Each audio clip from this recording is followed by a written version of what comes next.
name is Jackson Lewis. I'm running for Canyon School Board District 1, which includes most of Midvale and Northern Sandy. I'm a 19-year-old, recent graduate of Hillcrest High School, graduated class of 2023. Most important to me, and something that I know is on the top of the minds of so many parents, is the safety of student pedestrians.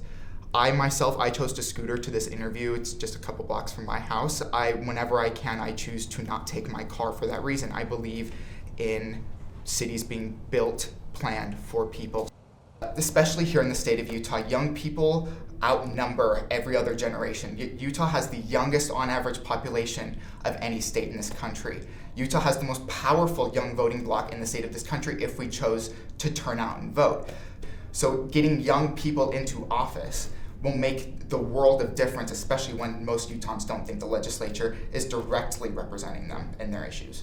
I am a gay man. I was raised in the public education system, and book banning is something that I want to fight.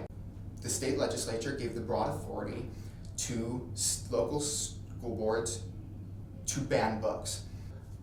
A personal experience of mine, one of my favorite stories to read, especially when I was coming to terms with who I was the book series Heartstopper. I have unfortunately seen, to my great anger, school boards threaten and take that book off of the shelves. I checked that book out for the first time at Hillcrest High School Public Library.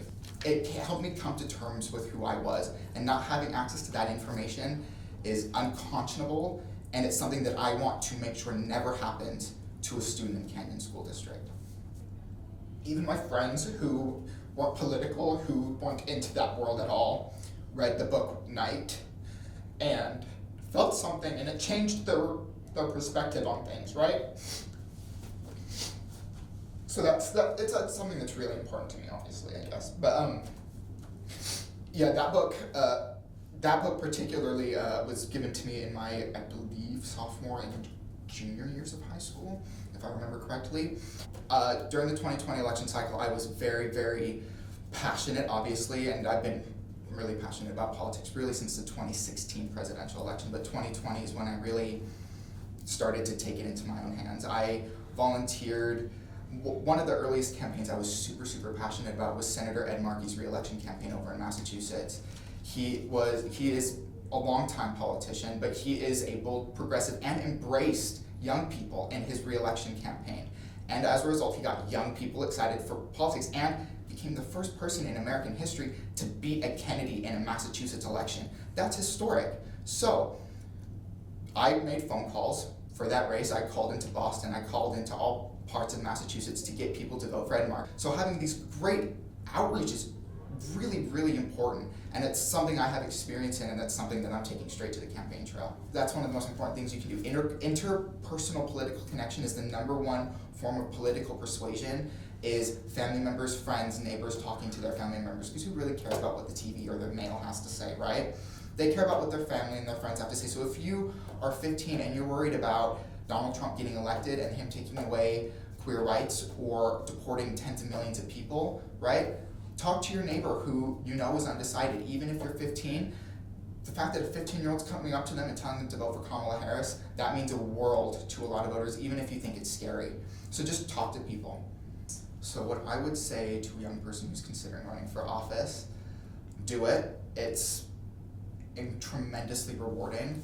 Not just even if you win, I've had to come to terms with the fact that I could lose too, right? So one of the things that I've thought to myself is, regardless, the education that I have gained from this experience is invaluable, and I'm a better person because of it. I have deeper ties to my community. I know my elected officials by name. Sometimes they come up and just walk up and say, hey, can I give you a hug? 15-year-old me would have been sobbing, crying, breaking down if my state senator came and gave me a hug, right? But to young people who feel like it's not for them, who feels like it's scary and it's not worth it, trust me, it is. Even if you lose, doesn't matter. The experience you'll gain out of it is something you'll never gain in a college, in a classroom. It's something that can only be gained out on the field. And it's worth it, so do it.